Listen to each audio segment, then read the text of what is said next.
Hello everyone, JEE mains previous year questions की series में आप सबका स्वागत है। तो ये जो क्वेश्चन आपकी स्क्रीन पर है, ये क्वेश्चन पूछा गया था 2023 जेईई मेंस में। तो क्वेश्चन है, if domain of the function log e 6x² plus 5x plus 1 upon 2x minus 1 plus cos inverse 2x² minus 3x plus 4 upon 3x minus 5 is alpha comma beta union gamma comma delta, then हमें इस expression की value यहाँ पर find out करनी है। तो इस expression में अल्फा, बीटा, गामा और डेल्टा, अगर ये अननोन क्वांटिटीज मुझे पता चल जाए, जो कि कहाँ से पता चलेगी, यहाँ से। ये क्या है? ये डोमेन है। किसका डोमेन है? इस फंक्शन का। तो मैं इस फंक्शन का डोमेन निकाल देता हूँ। जो भी डोमेन आएगा उसमें अल्फा, बीटा, गामा, डेल्टा से कंपेयर करके उनकी वैल्यूज निकाल दूंगा और इस एक्सप्रेशन में रख दूंगा और मुझे आंसर, फाइनल आंसर मिल जाएगा। तो सबसे पहली टास्क मेरे लिए ये है कि मुझे ये फंक्शन जो दिया हुआ है, इसका मुझे सबसे पहले डोमेन फाइंड आउट करना पड़ेगा। तो आइए डोमेन निकालना शुरू करते हैं। सबसे पहले मैं फंक्शन को लिख लेता हूं। तो मैंने माना फंक्शन को मैंने y नाम दिया और फंक्शन है log e 6x² plus 5x plus 1 upon 2x minus 1 plus cos inverse 2x² minus 3x plus 4 upon 3x minus 5। ये मेरा फंक्शन है, ठीक है। अब मुझे अगर यहाँ पर इस फंक्शन को देखना हो तो ये फंक्शन दो पार्ट में मैं ब्रेक कर सकता हूँ। पहला पार्ट मेरा लॉग और दूसरा पार्ट मेरा कॉस इनवर्स। तो मैं इसका डोमेन निकाल दूंगा, इसका डोमेन निकाल दूंगा और दोनों में जो भी चीज़ें कॉमन आएंगी वो फाइनल डोमेन हो जाएगा। तो मैं इसका डोमेन मान लेता हूँ D1 है, इसका डोमेन में मान लेता हूँ D2 है और मैं कैलकुलेशन शुरू कर रहा हूँ D1 के लिए। तो D1 में जो मेरा फंक्शन लिखा हुआ है log e, तो हमें पता है अगर log के अंदर कुछ भी लिखा हो तो ये जो n होता है वो ऑलवेज ग्रेटर देन 0 होता है। तो सेम चीज इसमें अगर मैं देखूं, लॉग के अंदर जो भी लिखा है वो ऑलवेज ग्रेटर देन 0 होगा। यानी यहां से मुझे पता चला कि 6x² plus 5x plus 1 upon 2x minus 1 should be greater then 0।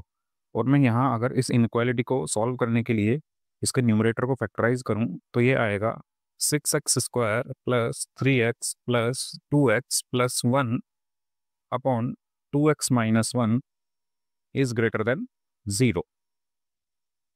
अब अगर मैं यहाँ कॉमन लूँ तो 3x कॉमन आया, अंदर बचा 2x प्लस 1 और यहाँ पर 1 कॉमन आया, 2x plus 1 upon 2x minus 1 should be greater then 0। और finally 2x plus 1 into 3x plus 1 upon 2x minus 1 should be greater then 0। और अब मैं यहाँ पर वेवी कर्व मेथड यूज कर सकता हूँ और x की जो वैल्यूज है वो निकाल सकता हूँ। उसके लिए मुझे क्रिटिकल पॉइंट्स चाहिए होंगे। तो यहाँ पर जो क्रिटिकल पॉइंट्स हैं वो क्या क्या है? -1/2, यानी क्रिटिकल पॉइंट्स वो पॉइंट्स होते हैं जहाँ पर ये मेरा एक्सप्रेशन पूरा 0 हो जाए। कौन सा एक्सप्रेशन? या मैं कहूँ ये जो इनइक्वालिटी का जो राइट हैंड साइड है ये पूरा क्या हो जाए? 0 हो जाए। ऐसे पॉइंट्स यानी x की ऐसी वैल्यूज जहाँ पर ये सब 0 हो जाए। तो x की वैल्यू अगर मैं -1/2 रखूँगा तो ये 0, ये 0 तो ये भी 0, ये पूरा 0 तो सारा ही 0 हो जाएगा। तो क्रिटिकल पॉइंट्स -1/2, यहाँ से -1/3 और यहाँ से 1/2। तो -1/2, -1/3 और 1/2।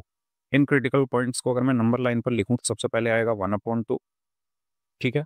उसके बाद क्या आएगा? -1/3 और उसके बाद क्या आएगा? -1/2। ओके, क्या ये मैंने सही लिखे हैं? यस, सही लिखे हैं, ठीक है। अब वेवी कर्व मेथड जब हम लगाते हैं तो प्लस से शुरू करते हैं और प्लस माइनस इस तरीके से हम साइन लगा देते हैं।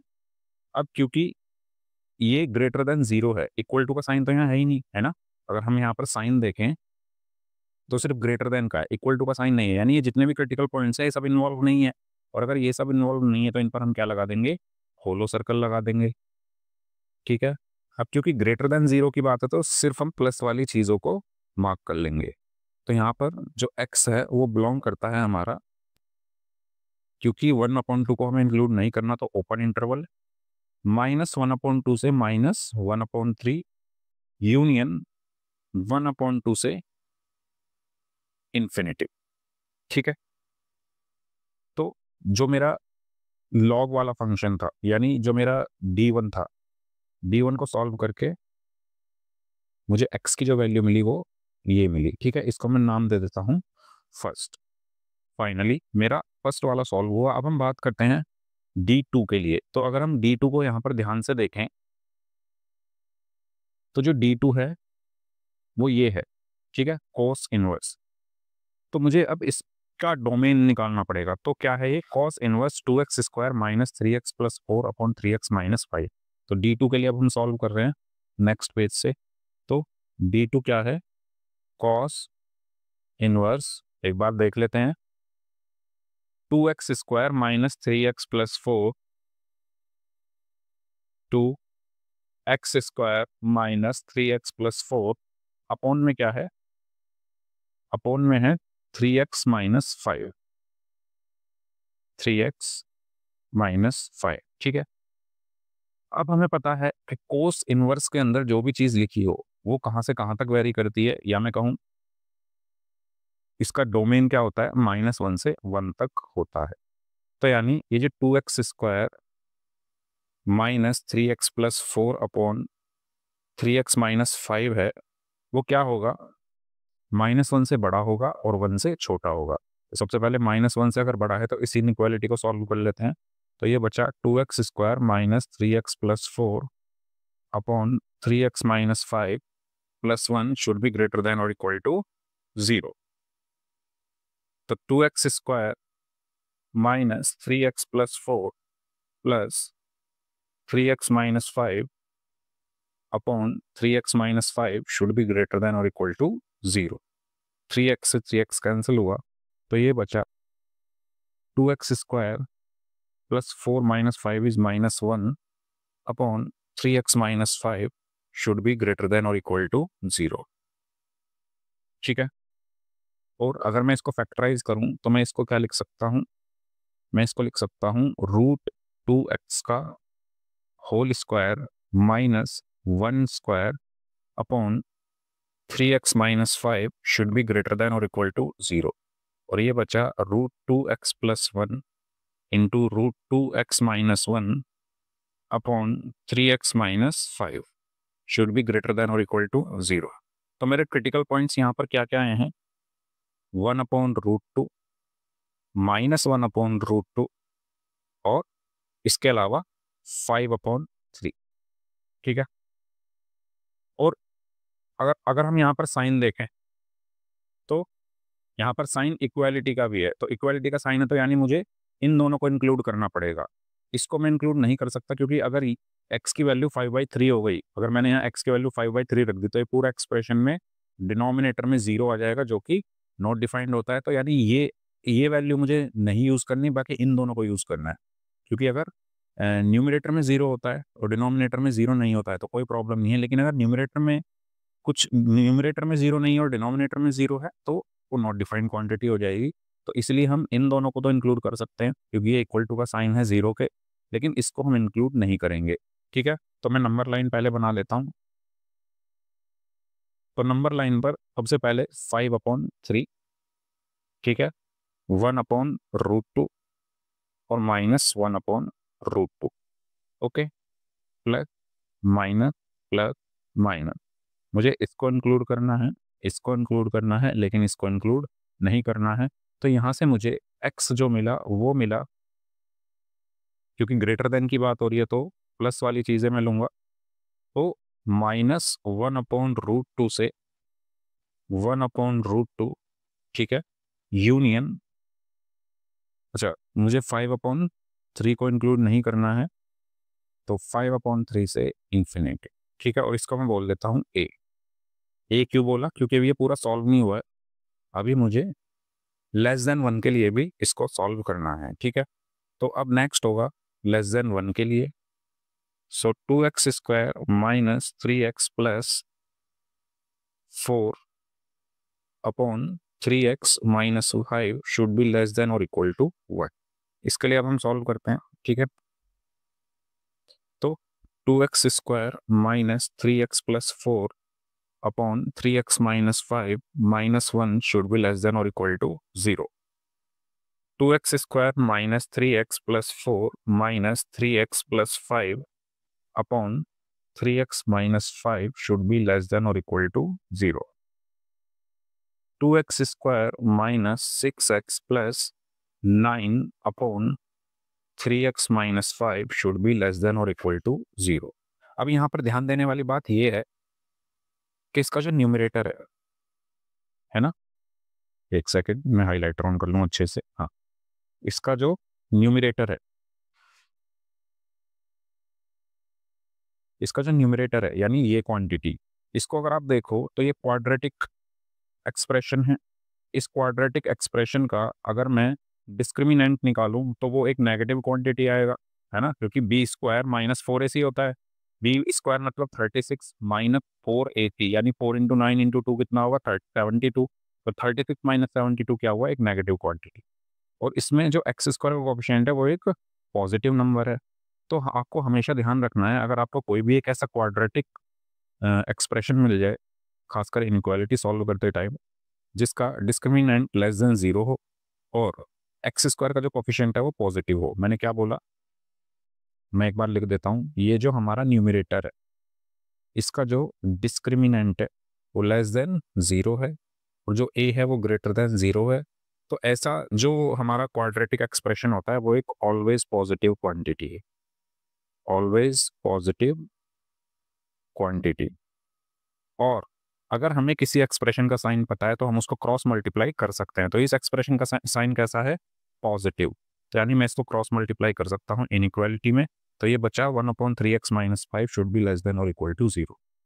इनइक्वालिटी में आपने पढ़ा होगा कि हम क्रॉस मल्टीप्लाई जनरली नहीं करते, लेकिन अगर किसी एक्सप्रेशन का साइन हमें पता है तो हम उसको क्रॉस मल्टीप्लाई कर सकते हैं. तो इस एक्सप्रेशन का साइन हमें पता चला तो हमने इसको क्रॉस मल्टीप्लाई कर दिया. तो फाइनली मेरी जो इक्वेशन आई वो आई 1/3x minus 5 should be less than और इक्वल टू 0. इक्वेशन में इनइक्वालिटी. ओके, तो इसका क्रिटिकल पॉइंट क्या है, 5/3. तो नंबर लाइन पर मैंने 5/3 लिखा, ठीक है, प्लस माइनस. और क्योंकि ये डिनोमिनेटर है तो मैं इसको इंक्लूड नहीं कर सकता, तो इस पर होलो सर्कल आएगा. और लेस देन की बात हो रही है तो यानी ये वाला रीजन आएगा. तो यहाँ पर x बिलोंग्स टू क्या हुआ, -∞ टू 5/3. और इसको मैंने बोल दिया है b. तो मेरा a ये है, b ये है. इन दोनों को मैं मर्ज करके इस एक्सप्रेशन के लिए कॉस इनवर्स का डोमेन फाइंड आउट कर सकता हूं. तो आइए इनको मर्ज कर लेते हैं एक बार, a और b को. तो फ्रॉम a एंड b, तो मैंने ये लाइन खींची. तो क्या क्या है, a में क्या है, -1/√2. अगर हम नंबर्स देखें तो क्या क्या नंबर्स मुझे लिखने हैं लाइन पे. तो a को अगर आप देखो तो -1/√2, 1/√2, 5/3 और इसमें 5/3 है. यानी मुझे 3 नंबर्स लिखने हैं, 5/3, 1/√2 और -1/√2. तो मान लो 5/3 यहाँ पर है, 1/√2 इससे पहले होगा और -1/√2 इससे भी पहले होगा. अब a में मुझे -1/√2 और 1/√2 को क्या करना है, क्लोज्ड इंटरवल में है तो इनको इंक्लूड करना है, और 5/3 ओपन इंटरवल में है तो उसको इंक्लूड नहीं करना. तो ठीक है, मैंने इनको इंक्लूड किया और इसको इंक्लूड नहीं किया. अब मुझे क्या कौन कौन सी रेंज लेनी है, -1/√2 से 1/√2.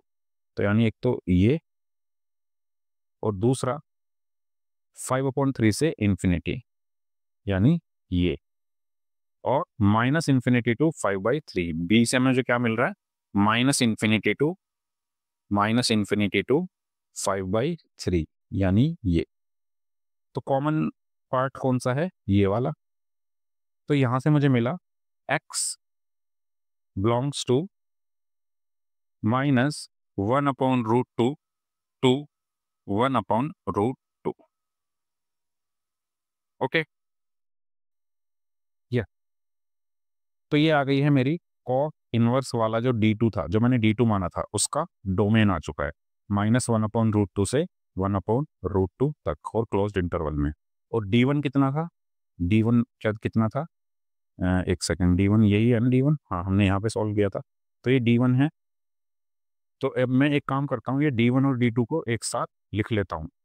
तो मैं यहाँ सॉल्व करके देख लेता हूँ ना, इसी पेज पे सॉल्व कर लेते हैं क्योंकि यहाँ पर जगह भी है। तो देखो सबसे पहले -1/2, -1/3 और 1/2, तो सिंपल बात है, 1/2 पहले आएगा, ठीक है, और -1/2 इधर आएगा, पहले -1/3 आएगा और फिर आएगा -1/2, ठीक है। और उसमें क्या थे, 1/√2, तो 1/√2 कहाँ आएगा, 1/2 से पहले आएगा या 1/2 के बाद में आएगा, बताइए। तो 1/√2, अगर 1/√2 और 1/2 को कंपेयर करें तो भाई इसका जो डिनोमिनेटर है इसका न्यूमरेटर से छोटा है, मतलब ये छोटा है तो ये पूरी क्वांटिटी बड़ी होगी, है ना, ये छोटा है तो ये पूरी क्वांटिटी बड़ी होगी, और अगर ये इससे बड़ी है तो ये यहाँ आएगा। और सिमिलरली -1/√2 कहाँ आएगा, -1/√2 यहाँ पर आएगा। ओके, तो अब हम लिख लेते हैं -1/2 से -1/3 तक, 1/2 से इन्फिनिटी तक, और यहाँ पर जो हमारा D2 आया था वो आया था -1/√2 से 1/√2 तक, और ये हमारे इंक्लूडेड थे, ठीक है, और ये इंक्लूड नहीं है, ठीक है। तो फाइनली जो मेरा कॉमन पार्ट है, एक तो ये है और एक ये है, तो यहाँ पर जो मुझे अपना आंसर मिला वो मिला x बिलोंग्स टू -1/2 से -1/3 यूनियन 1/2 से 1/√2 क्लोज्ड। तो मुझे अपने alpha beta gamma delta finally मिल चुके हैं। तो ये मेरा अल्फा होगा, ये मेरा बीटा हुआ, ये गामा हुआ और ये डेल्टा हुआ। तो सारी वैल्यूज लिख लेते हैं। अल्फा है -1/2, ठीक है, बीटा है -1/3, गामा है 1/2 और डेल्टा है 1/√2।